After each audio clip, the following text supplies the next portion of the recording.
Oi, pessoal! Nesta aula falaremos sobre o mecanismo de virtualização da CPU. Bom, quando a gente usa esse mecanismo?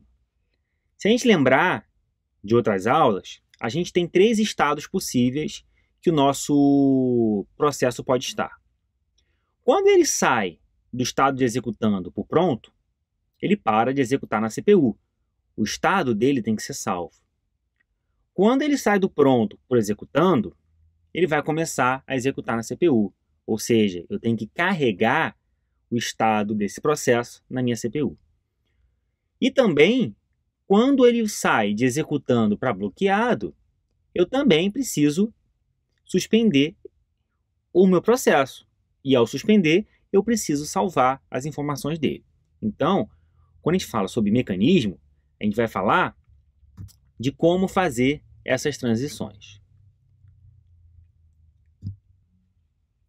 Essas transições a gente chama de troca de contexto, que é quando o kernel ele decide desescalonar o processo atual, por exemplo, ele salva em memória todo o seu contexto. O que é esse contexto? É o conteúdo do PC, do SP e de outros registradores. Por outro lado, quando ele vai escalonar um processo, ele vai ter que pegar o contexto desse processo na memória e vai alterar os registradores da CPU. Dessa forma, a CPU pode executar o processo. A gente vai ver mais detalhes sobre isso, mas a ideia é essa da troca de contexto. Você salva o conteúdo dos registradores na memória e também você vai carregar o conteúdo dos registradores na memória, dependendo de qual processo vai executar. Então vamos supor um caso bem simples, que eu tenho 3 processos executando. Não executando na CPU, mas eu tenho 3 processos no meu computador. Por exemplo, lembrando, né, que a gente sempre tem uma CPU só, então esses 3 processos têm que revezar o uso da CPU. Repare nessa figura que o kernel é um processo também. Então o kernel também é um processo que executa. Lógico, o kernel, na verdade, ele é executado por vários processos. Aqui a gente está considerando de forma muito simplificada que o kernel é só um processo, para facilitar a nossa explicação. Então, esses processos estão sempre na memória. Lógico, no caso de swap, que a gente vai falar mais para frente no curso, os processos podem estar em disco também. Né? Mas vamos pegar o nosso exemplo aqui, os processos estão sempre na memória. Quem está no disco são os programas, né? Que não é que um programa é um código só. O processo é um programa em execução, como a gente já viu. Então, tem esses 3 processos lá na memória e associado a cada processo está o seu contexto. Então, na memória, no processo, está todas as informações dos registradores daquele processo, do conteúdo dos registradores daquele processo. Então, tem um contexto do processo P1, o contexto do kernel e o contexto do processo P2. Vamos pegar esses 3 processos e vamos ver um exemplo. Vamos supor que o processo P1 ele está executando lá na CPU. Então, ele tem o seu contexto, que é o conteúdo dos registradores. Vamos supor que a CPU vai interromper esse processo. Então, a CPU ela envia um sinal para interromper esse processo. A gente vai falar mais sobre isso adiante, mas a ideia é que a CPU ela envia algum sinal para dizer que o processo não pode mais executar. Se ele não pode mais executar, ele vai ser então suspenso. Como ele vai ser suspenso? O seu contexto vai ser salvo na memória para a gente poder botar agora um outro processo para executar na CPU. Então, como exemplo do que pode ser salvo na memória, a gente pode falar que o seu PC, por exemplo, vai ser salvo na memória. Ou seja, aquele registrador que está apontando para a próxima instrução a ser executada vai ser salvo na memória. Com isso, quando a gente for retomar a execução do processo P1, a gente pega o conteúdo desse registrador e começa a executar a instrução que está apontada por ele. Com isso, a gente consegue permitir que o processo possa retomar sua execução quando ele for voltar para a CPU sem problema algum. Por quê? Porque eu salvei o registrador que está apontando para a próxima instrução. Então, vamos supor agora, né, o processo foi interrompido. Quando ele é interrompido, quem entra, a gente vai ver depois também por quê, quem entra é o kernel. O kernel vai começar a ser executado na CPU. E aí, o contexto do kernel é carregado na CPU. E aí, por exemplo, você pode ter o PC que vai apontar para a próxima instrução a ser executada. E agora, o kernel assumiu o controle, porque gerou aquela interrupção lá do P1. O kernel está executando agora na CPU, ele assumiu o controle e agora ele pode decidir qual o próximo processo a executar. Então ele roda alguma rotina lá do kernel que vai decidir qual o próximo processo a executar. E aí, após a sua escolha, ele vai fazer essa troca de contexto. Ele vai suspender a sua execução na CPU e vai trazer um outro processo para executar, que no caso é o processo P2. E aí, a partir da troca de contexto, a partir do carregamento do contexto do P2 na CPU, o processo P2 vai poder executar. Como já falamos, essa troca permite o que a gente chama de compartilhamento de tempo. Então, como a gente pode fazer troca de processo, cada um pode executar um pouco, isso vai permitir que os processos compartilhem a CPU. Reparem que o kernel sempre vai executar para poder escolher qual o próximo processo que vai rodar na minha CPU. Então essa que é a ideia. O kernel, periodicamente, o kernel vai ter que entrar na CPU para poder escolher qual o próximo processo a executar. A gente vai ver mais detalhes sobre isso. Aqui a gente está vendo de forma bem informal, bem genérica, mas agora a ideia desta aula é justamente a gente tentar entender como que é feito esse mecanismo. E esse mecanismo é o que permite a virtualização da CPU. Bom, então, quando a gente está pensando em virtualização da CPU, a gente tem dois desafios principais. O primeiro é o desempenho. Como que a gente vai implementar essa virtualização sem adicionar uma sobrecarga excessiva? Uma forma, por exemplo, a gente poderia permitir que quando algum processo fosse executar, ele, de alguma forma, enviasse para o kernel e o kernel executasse por ele. Por exemplo, para melhorar a segurança do meu sistema. Então, algum processo que executar, ele pega, manda essa instrução para o kernel e o kernel ele executa por ele. Só que isso causaria um problema de desempenho grave, porque para cada instrução eu preciso fazer aquela troca para chamar o kernel, para o kernel executar, para depois ele voltar para o processo. Então não faz sentido para cada instrução que um processo executar, ele pedir para o kernel. Então, a gente vai ver que ele vai pedir diretamente para a CPU. O processo, como a gente já viu ali naquele exemplo, né? O processo ele vai executar diretamente da CPU, sem necessariamente ter o kernel intervindo por ele. A gente vai ver que tem algumas exceções, mas a ideia é essa. O processo vai executar diretamente na CPU. E além disso, a troca de contexto ela tem que ser rápida. Porque quando a gente está fazendo essa troca entre um processo e outro, na verdade a gente faz uma troca até mais complicada que essa. A gente vai de um processo, aí depois o kernel executa, aí depois um outro processo executa. Então, para fazer a troca, sempre tem intervenção do kernel nesse caso, porque ele precisa escolher qual o próximo processo a executar. Quando a gente faz essa troca, a gente não está fazendo nada. A gente não está fazendo nenhum processamento útil. Então, a gente tem que fazer com que essa troca seja o mais rápido possível. E também é o seguinte, não adianta eu ficar fazendo toda hora a troca, porque com isso eu estou perdendo muito tempo substituindo os processos. Então, se eu executo o processo por 1 milissegundo e aí depois faço uma troca que vai durar 1 milissegundo também, não faz muito sentido, porque eu vou perder o mesmo tempo de executar esse processo, eu vou perder tempo fazendo troca. A gente vai falar mais sobre isso, mas a ideia é, bom, eu preciso fazer com que os processos eles revezem a CPU, mas eu não posso ficar toda hora fazendo troca de processo, porque senão não faz sentido. Porque senão eu vou perder muito tempo fazendo troca. Porque toda hora tem que fazer uma troca. Vai ficar mais claro quando a gente for falar sobre isso mais para frente na nossa aula. Um outro desafio que a gente tem é o controle. A gente falou, né, que o processo vai executar diretamente na CPU.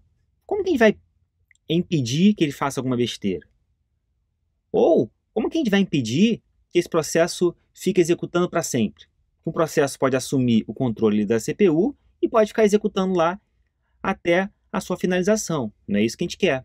Então a gente tem que ter alguma forma de interromper o processo, como a gente também já viu no exemplo que a gente já adiantou, que a CPU interrompia lá o processo para outro processo executar. Então a gente tem que ter uma forma de ter controle sobre a execução desses processos. A gente só consegue ter esse controle com a ajuda do hardware. Como eu já adiantei, a CPU ela interrompeu aquele processo. Isso também vai ficar mais claro mais adiante na nossa aula. Então vamos começar pelo desempenho. Como que os processos executam? Eles executam diretamente na CPU, que é esse protocolo que a gente chama de execução direta limitada. Aí está o nome em inglês, a sigla LDE. Então, qual a ideia dele? É uma ideia muito simples. Os programas executam diretamente na CPU, como eu já mencionei. Ou seja, na maior parte dos casos, não há interferência na execução de uma instrução. O programa ele executa diretamente para a CPU, ele não pede para o kernel. Então, qual a ideia aqui? Vamos supor que algum processo seja criado para executar um determinado programa. Para criar esse processo, quem atua é o kernel. Ele vai criar uma entrada para esse processo na lista de processos prontos, vai alocar memória para esse processo, então vai pegar aquele programa lá do disco, vai carregar esse programa lá na memória e todas as outras estruturas de dados necessárias, vai configurar a pilha de execução e vai inserir os argumentos necessários para esse programa funcionar. Então, ele vai iniciar a pilha com os parâmetros recebidos. Aí ele limpa o conteúdo dos registradores da CPU, registradores de uso geral, e realiza um call para a função main do meu programa. O call, o que ele faz? Ele vai alterar o conteúdo do PC, lá da CPU, para apontar para a função main do programa a executar. Essa que é a ideia. E aí, quando ele fizer isso, o programa já está no controle da CPU. Agora, o PC da CPU está apontando para a instrução do programa. Isso quer dizer que o programa agora está em execução na CPU. Então, ele vai fazer a função main inteira. Depois de fazer a função main, ele vai executar um return. Ele terminou a execução e agora ele vai parar a sua execução. Vai chamar aquela função de return da main. Se reparem aqui que a gente só tem um programa executando no meu computador. A gente só tem o kernel e esse programa. A gente não tem aquele compartilhamento de tempo. Para simplificar, a gente botou só um programa funcionando. E aí ele vai executar esse return. O kernel agora vai assumir o controle para liberar a memória do processo, liberar aquela memória que foi alocada e vai remover esse processo da lista de processos. Aqui a gente, como eu já falei, a gente não fez esse revezamento porque a gente só tinha um programa executando. Então ele executou até a sua finalização. Esse exemplo é muito simples, mas ele mostra que o programa ele executou diretamente na CPU. Ele não precisou da intervenção do kernel para executar a função main. Só que esse exemplo muito simples, ele gera alguns problemas. Vamos falar sobre esses problemas. Nesse exemplo anterior, a gente não falou nada sobre restringir as operações que os processos vão executar. Então, no exemplo anterior, a gente deu total controle ao processo. Aquele programa pode executar qualquer instrução. E se o processo executar algo que comprometa o sistema? Então, por exemplo, se o processo ele resolver escrever no disco na posição que está o código do kernel, isso pode gerar um problema de segurança grave no meu sistema. Ele pode alterar o kernel. A gente não quer isso. E, no caso da gente ter vários processos para executar, como que a gente vai fazer para um processo parar de executar para dar lugar ao outro? Como que a gente vai ter o controle da CPU para evitar que um processo fique executando indefinidamente? Vamos responder a primeira pergunta, que é: vamos limitar as operações que um processo faz, que é o que a gente chama de operações restritas. A gente restringe algumas operações que a gente chama de privilegiadas, que são operações que podem prejudicar o funcionamento do próprio kernel ou o funcionamento de outros processos que não tem nada a ver com determinado processo. Então, como eu já mencionei, o processo não pode sair escrevendo em qualquer região do disco, porque senão ele pode modificar o código do sistema operacional ou de outros programas que não tem nada a ver com ele. A gente tem que restringir quando o processo pede memória para fazer alocação dinâmica de memória, por exemplo. Quando o heap, precisa ser aumentado. O processo ele tem que ter algum limite, porque senão o processo pode usar toda a memória RAM disponível no meu computador. Então a gente tem a noção que tem operações que não podem ser executadas pelo processo. Por mais que a gente permita que o processo execute as instruções diretamente na CPU, tem instruções que não vão poder ser executadas diretamente, porque trazem problemas de segurança. E é isso que a gente vai falar, as operações restritas. Para ter operação restrita, a CPU tem o modo duplo de operação. Então, é um suporte do hardware mesmo, que a CPU pode estar em dois modos. Pode estar no modo usuário, que é o caso de um processo comum, como outro qualquer. Ele, quando executa em modo usuário, ele não pode executar todas as instruções que ele bem entender. Tem algumas operações restritas, tem algumas instruções que a gente chama de privilegiadas, que um processo que está executando no modo usuário não vai poder executar essas instruções. Essa que é a ideia. Por exemplo, ele não vai poder fazer uma alteração de disco. Um processo que está executando no modo usuário não pode fazer uma alteração de disco sem intervenção do kernel. Essa que é a ideia da CPU no modo usuário. Quando a CPU está setada nesse modo usuário, as operações que são privilegiadas não podem ser executadas. Entretanto, quando a CPU está no modo kernel, o código pode executar qualquer instrução. Já adiantando, quem vai executar no modo kernel? É o kernel. Todos os outros processos de aplicações que estão executando no meu sistema operacional estão executando em modo usuário. O kernel, que pode fazer tudo, que precisa fazer tudo, na verdade, o kernel vai estar executando no modo núcleo. Então, sempre quando o kernel for executar, a CPU está configurada no modo núcleo. Ele poder ter a total liberdade de executar as instruções privilegiadas. A gente vai ver mais alguns detalhes mais adiante, mas a ideia, que é aquela ideia que a gente já falou, que tudo que o kernel executa é confiável, tem que ser, porque todo o código que está aí dentro do kernel pode executar qualquer instrução na CPU, mas tudo que está executando fora do kernel é não confiável. Então, os processos de uso geral, eles vão executar no modo usuário. Eles não podem fazer qualquer operação. Isso é muito crítico. Quando a gente faz alguma atualização de kernel, quando a gente insere um novo código no kernel, ele tem que ser muito bem testado, porque se ele tiver alguma falha de segurança, ele pode comprometer todo o sistema, porque o que está dentro do kernel, a gente já está assumindo que é confiável.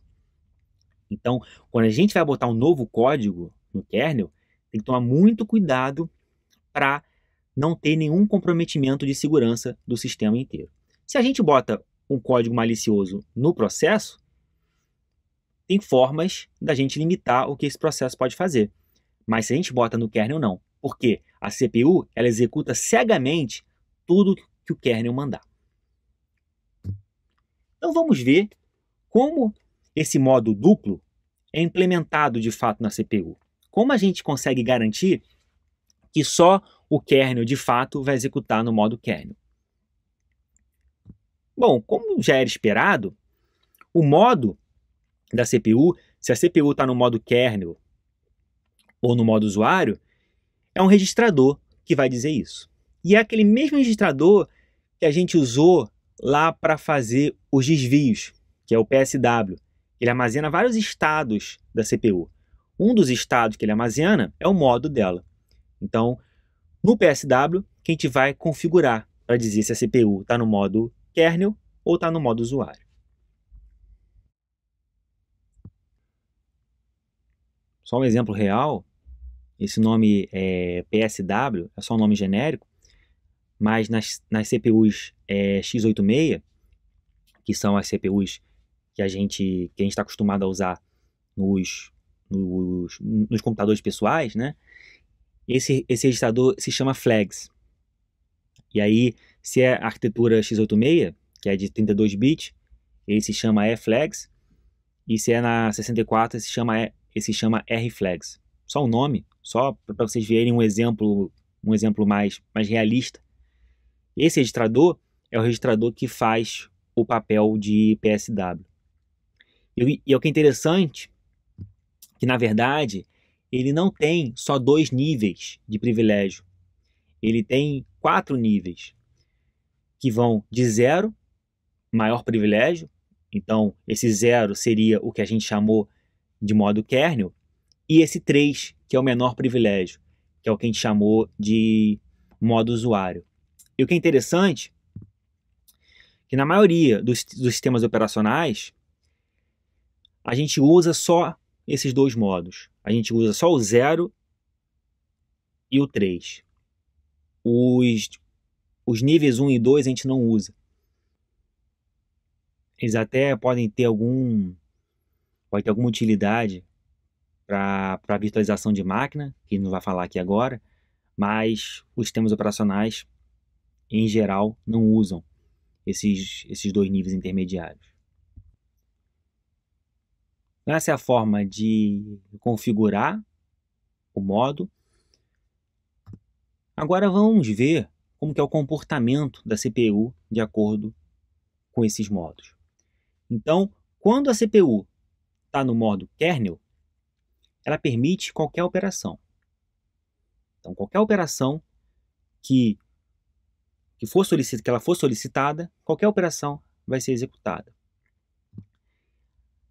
Entretanto, quando está no modo usuário, a gente não pode fazer instruções privilegiadas. No modo kernel a gente pode fazer tudo, no modo usuário não. E quais são essas instruções privilegiadas? Por exemplo, quando a CPU está no modo usuário, ela não aceita que o modo seja alterado. Isso é óbvio, claro. Se a CPU está no modo usuário, ela nunca pode permitir que algum processo altere o modo para kernel, porque senão isso é uma falha de segurança.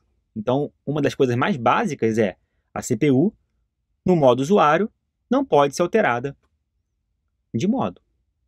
Ah, mas, poxa, se eu não posso alterar o modo, como que eu vou para o modo kernel? A gente vai falar mais sobre isso mais adiante. Mas no modo usuário, a gente nunca pode alterar para modo kernel. Não faz sentido, seria uma falha de segurança. É uma instrução que existe também na CPU, é a instrução de desabilitar a interrupção, que é útil para algumas coisas, que a gente vai ver mais ao longo do nosso curso, mas um processo em modo usuário não pode desabilitar a interrupção. A interrupção serve, por exemplo, para a gente fazer a troca entre processos. Para a CPU dizer, olha, não é mais hora de você executar agora. Vamos substituir o processo em execução. Essa é uma das utilidades da interrupção. Se o processo ele desabilita as interrupções, o que vai acontecer é que ele vai executar quanto ele quiser na CPU. Então, a gente não pode permitir isso. A gente tem vários outros exemplos de instruções privilegiadas, como, por exemplo, solicitação de leitura em disco, de escrita em disco. Isso tudo é instrução privilegiada. Bom, ok. A gente vai limitar os processos de modo usuário para que eles não executem essas instruções privilegiadas. Mas os processos, eles podem querer executar. Por exemplo, algum processo quer fazer uma leitura de disco. Como ele vai fazer se a CPU não permite? E aí que entram as chamadas de sistema. O processo ele vai pedir para o kernel fazer isso por ele. Então, na chamada de sistema, o kernel ele expõe algumas funcionalidades para os processos que estão no modo usuário poderem executar instruções privilegiadas. Então, essas instruções não vão ser executadas pelo processo, vão ser executadas pelo kernel, mas ele expõe funcionalidades que o processo não poderia executar para que, quando essa funcionalidade for necessária para o processo, ele pede para o kernel. O que é pedir para o kernel? É chamar uma chamada de sistema. Ele vai pegar, o processo vai chamar uma chamada de sistema e aí o kernel vai executar essa operação pelo processo. Então, exemplos de chamada de sistema, a gente já viu alguns, o fork, o exec, o wait, o kill, e outras que são relacionadas à leitura de arquivo, como o open, read, write, close. Todos esses exemplos são chamadas de sistema que um processo em modo usuário, por questões de segurança, não poderia fazer de forma direta, ele pede para o sistema operacional fazer por ele. Essas, então, são chamadas de sistema. Esses são alguns exemplos, tem muitos outros exemplos no Unix. Para fazer uma chamada de sistema, o processo usa uma trap, que é uma instrução que ela vai chamar o kernel para executar aquela chamada de sistema por ele. Então, como que funciona? O processo, ele coloca na sua pilha de execução, ele bota o número da chamada de sistema que ele quer executar. Então, cada chamada de sistema tem um número, e aí o processo vai botar esse número da chamada de sistema na pilha de execução. Após colocar esse número, ele chama essa trap. O que essa trap é? É uma troca síncrona de modo usuário para kernel. Por que é síncrona? Porque ela é disparada pelo próprio processo. Ele não é interrompido para o kernel executar. O próprio processo ele pede para o kernel executar alguma função por ele. E aí, quando o processo ele executa essa instrução de trap, há uma troca de contexto para o kernel, porque agora é o kernel que vai precisar executar a funcionalidade por ele. Então, o kernel faz a operação pelo processo e depois de executar a operação, como por exemplo uma leitura em disco, ele devolve o controle para o processo. E aí, para devolver esse controle, ele usa essa instrução de retornar de uma trap. Quando ele devolve o controle para o processo, a gente troca também de modo kernel para modo usuário. E aí o processo executa com toda a segurança possível. Então, essa troca de modo usuário para kernel, ela é realizada para o kernel poder executar as funcionalidades, como, por exemplo, uma leitura em disco. Depois disso, depois que a leitura em disco for finalizada, o kernel vai devolver o controle para o processo, mas antes desse controle ser devolvido, troca-se do modo kernel para o modo usuário, para que o processo possa executar sem prejudicar o sistema como um todo. A gente vai ver um exemplo de como esse funcionamento ele ocorre, mas antes, vamos falar sobre a tabela de vetor de interrupção, a IVT. Essa é uma tabela que fica armazenada na memória e aponta para tratadores de interrupção e de exceções. Então, por exemplo, quando a CPU ela interrompe um determinado processo, ela manda um sinal de interrupção desse processo, o kernel ele tem que saber o que fazer. O que ele vai fazer após essa interrupção? Como ele vai tratar essa interrupção? Essa tabela IVT ela tem o endereço de todas as rotinas de tratamento de interrupção. Então a gente pode ter várias exceções no sistema, pode ter várias interrupções no sistema, e essa tabela ela vai indicar para o kernel como que ele vai fazer para tratar cada uma. O endereço dessa tabela é armazenado num registrador especial lá na CPU, e ele é configurado durante a inicialização do sistema, ou seja, é configurado no boot do sistema. Apenas o kernel pode configurar, óbvio. Ele pega, ele configura essa tabela e quando acontece alguma interrupção, a CPU já aponta para a função que tem que ser executada e aí o kernel pode executar aquela função. Então é uma forma dela apontar, a gente vai ver também um exemplo disso, mas a ideia é ter uma tabela com o endereço de todas as rotinas de tratamento de interrupção, de traps ou de exceções. Então a gente olhando o exemplo do caso das traps. Essa tabela vai apontar para uma outra tabela, que é a tabela de traps. Na tabela de traps, tem o endereço de cada rotina de chamada de sistema. Bom, então lembra que antes de executar uma trap, o processo vai botar um número da chamada na sua pilha de execução? Então, o kernel depois vai olhar essa tabela para poder identificar qual é o endereço da rotina que ele vai executar, qual é o endereço da rotina da chamada de sistema que ele vai executar. Repare que o processo ele não informa qual é o endereço da rotina a ser executada. Ele informa o número da chamada de sistema. Por quê? Primeiro, que ele não tem acesso a esse endereço. E segundo, que se o próprio processo ele pudesse informar qual é o endereço que o kernel vai executar, isso poderia ser uma falha de segurança também. Porque ele poderia indicar o endereço de alguma rotina que é maliciosa. O livro ele fala mais detalhes sobre isso. A ideia é que o processo informe apenas o número da chamada mesmo.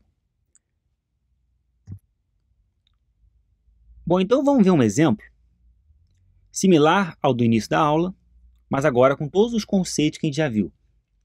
Então a gente tem o kernel, a gente tem o hardware, que é a CPU, e um programa que vai executar.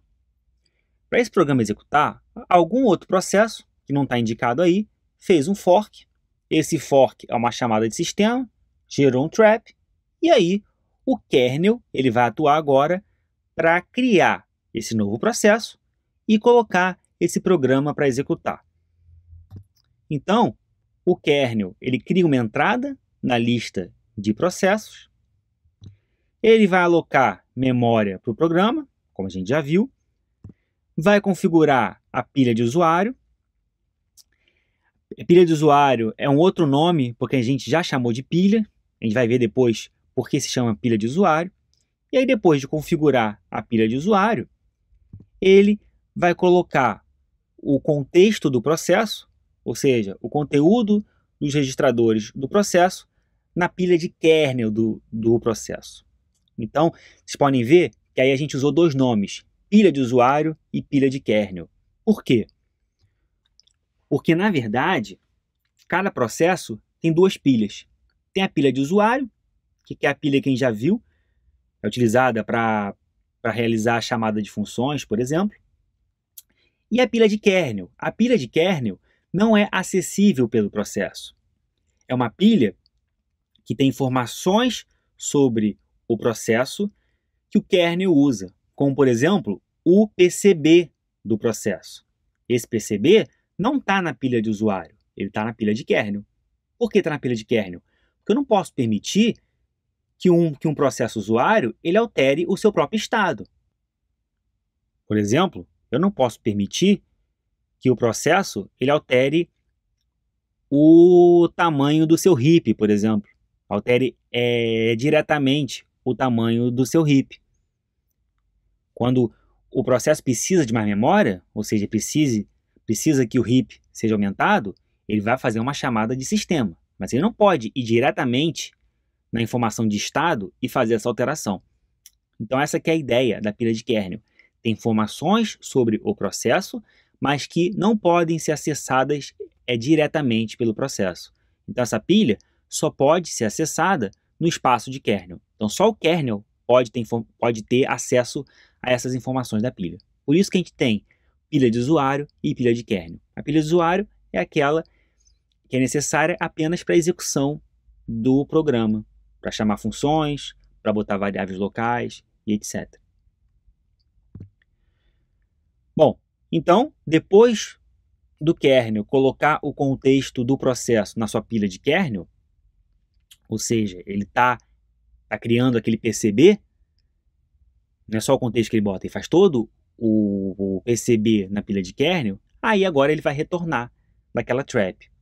Retornar daquela trap, aqui para o nosso caso específico, vai ser retornar para a execução desse novo processo. Vamos fazer isso para simplificar. Então, quando ele bota essa instrução de retornar da trap, o hardware ele começa a atuar. O que ele vai fazer? Ele vai pegar aquele contexto que foi colocado na pilha de kernel e vai carregar nos registradores propriamente ditos. E aí, ele vai, antes de dar controle para o programa, ele vai trocar para modo usuário. Claro, por quê? O programa ele vai executar num processo de modo usuário. Esse processo não pode ter acesso a instruções privilegiadas. Então, o que a CPU faz? Antes de dar o controle para esse programa executar, ele vai trocar para modo usuário. E aí pronto. Depois de trocar para modo usuário, ele faz uma instrução jump para a função main do meu programa.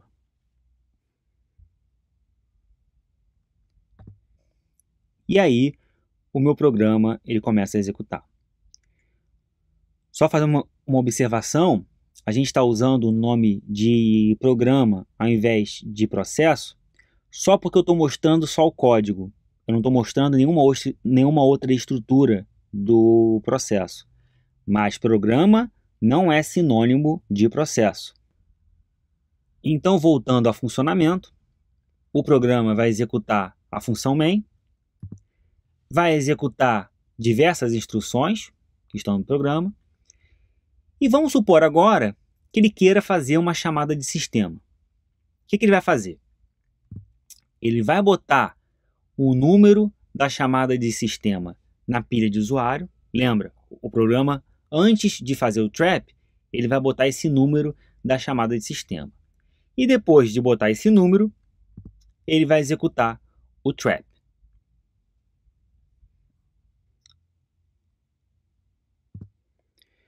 Só uma observação, que reparem que a chamada de sistema na verdade, ela faz muito pouco. Ela é o que a gente chama de stub de usuário. A gente, quando chama aquela função em C para escrever um arquivo, por exemplo, essa função, no nosso espaço usuário, ela só está botando o número da chamada de sistema na pilha e está executando esse trap. Ela não faz mais nada. Por quê? Quem vai executar a chamada de sistema de fato é o kernel. Então, lá na minha biblioteca em C, ela faz só isso. Então, é o que a gente chama de stub de usuário. É uma forma de você proteger o kernel, dando uma função muito simples para o processo de usuário executar. Então, vocês podem ver aí à esquerda, que é um código muito simples, com apenas algumas linhas, que chama essa chamada de sistema, e aí o kernel que vai, de fato, fazer as operações. Bom, vamos voltar lá para a execução. Depois que o programa executa esse trap, o hardware ele começa a atuar para fazer a troca de contexto. Então, o que ele faz? Ele salva o contexto do programa na pilha de kernel, troca para o modo kernel, porque agora é o kernel que vai executar. Então, lembra, o programa não troca para o modo kernel. Quem troca é a CPU.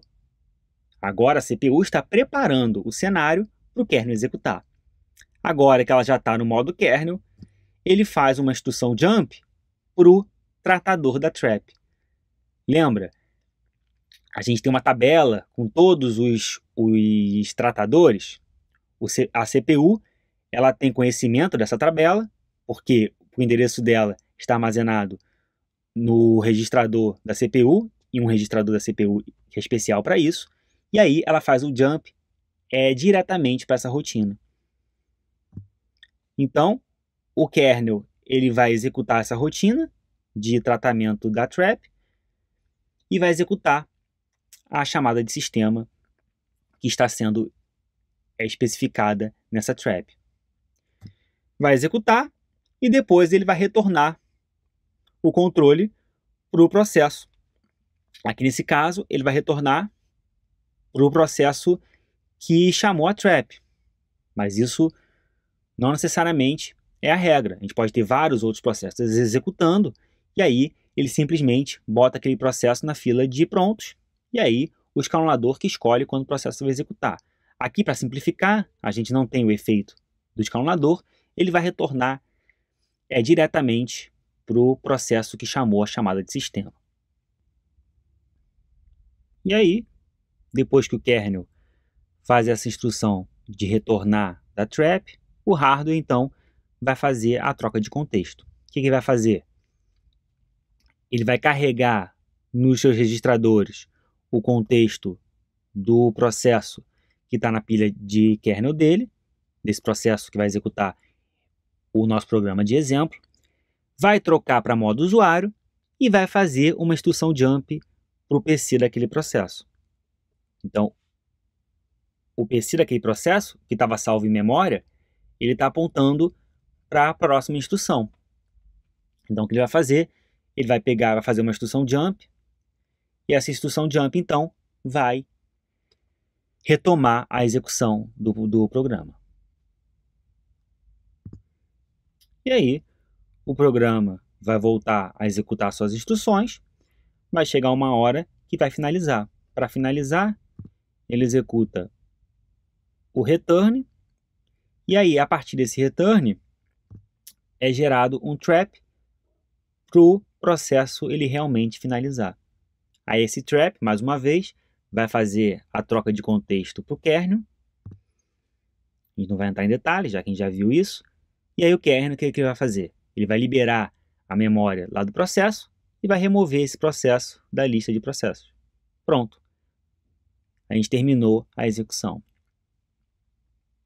Então, essa é uma ideia bem geral de como que o sistema operacional ele trata essas chamadas de sistema. Tem sempre uma troca de contexto para o kernel e o kernel faz as operações que têm que ser feitas. Bom, então a gente viu como que a gente lida com o desafio do desempenho.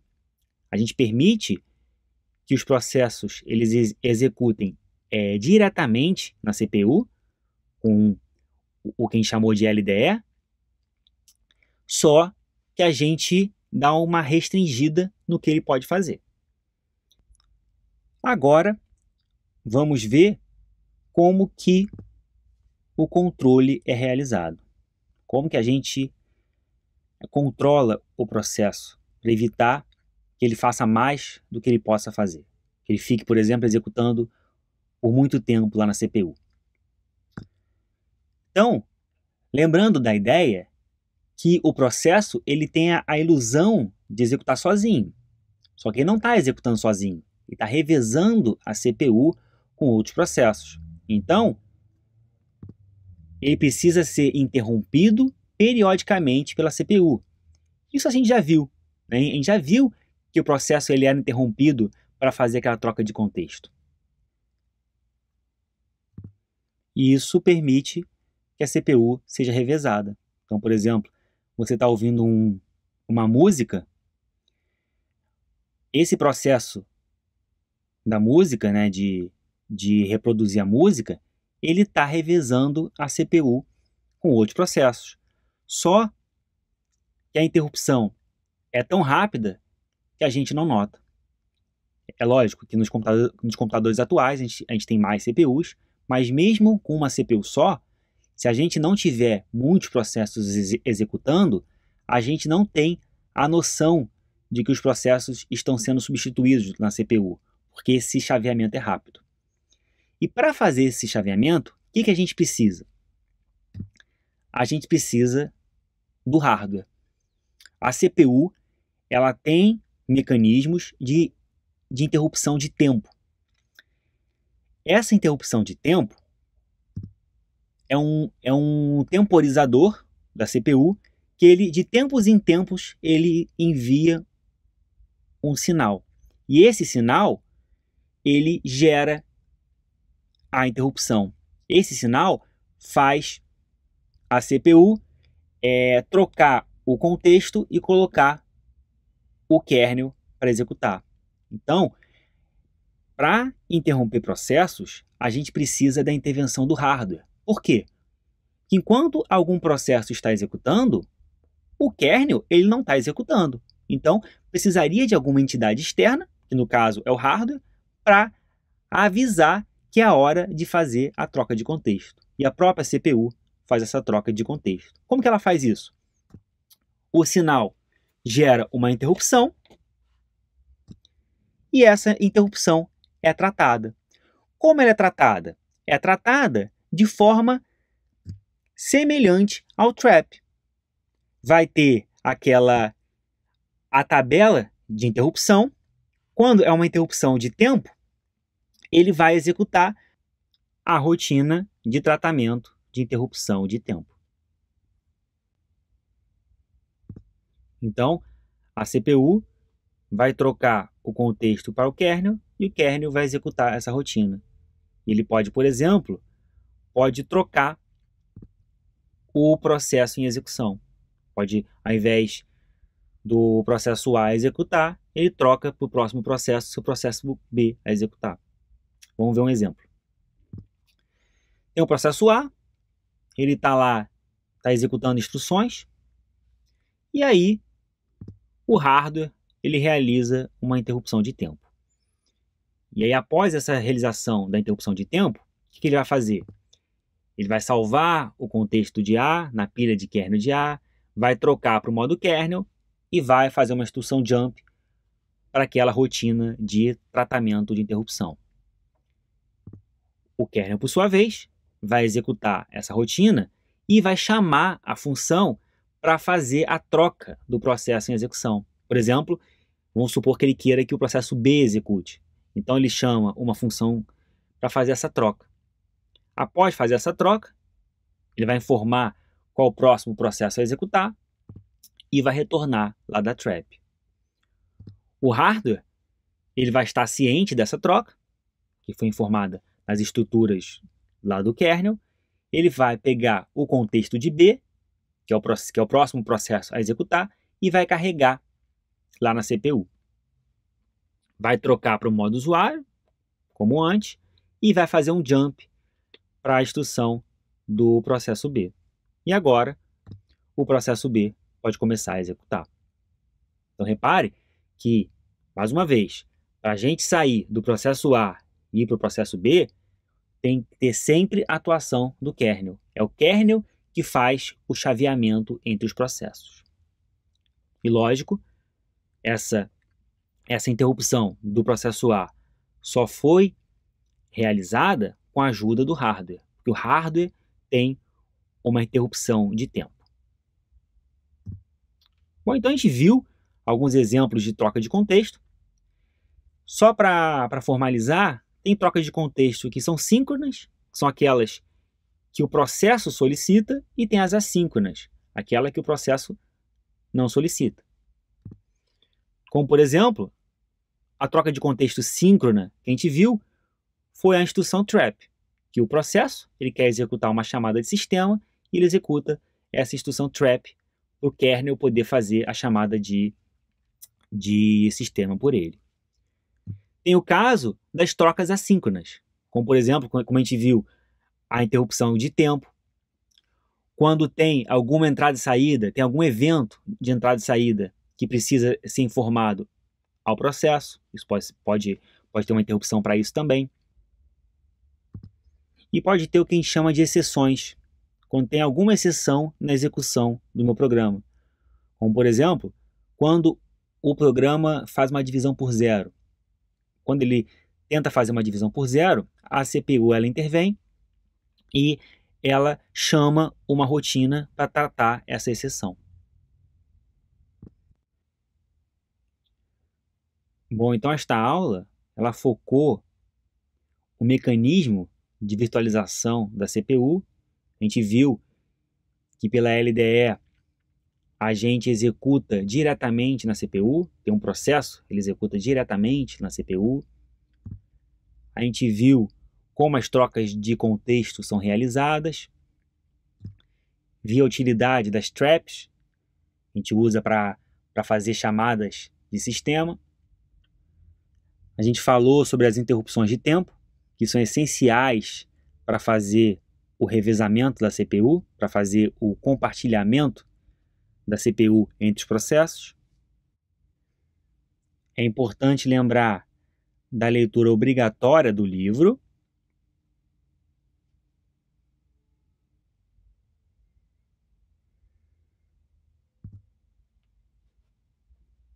e da leitura complementar.